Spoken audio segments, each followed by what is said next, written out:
Superstar नहीं, उनके पास उनके आवाज़ का पावर है। उनका कोई भी गाना कभी भी ट्रेंड कर सकता है, वो इतने गुणी हैं। पावर स्टार पवन सिंह का हुआ गाना ट्रेंडिंग में दोस्तों। इसी बीच अमरपाली दुबे ने क्या बोला आप लोग जरूर देखें दोस्तों। मेरे पास छोटा सा क्लिप में अमरपाली दुबे का आया दोस्तों। और आप लोग को बता दें कि पवन सिंह का जितने भी फैन है ये चैनल को सब्सक्राइब करें दोस्तों, एक दिल से लाइक करें दोस्तों।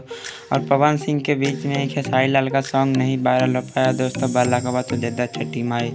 और आप लोग को बता दें कि अमरपाली दुबे ने बहुत ही अच्छा बात बोला कि पवन सिंह जी के आवाज़ में सरस्वती माता बजते हैं दोस्तों। क्या आप लोग भी सही मानते हैं तो कमेंट में ज़रूर बताएं दोस्तों।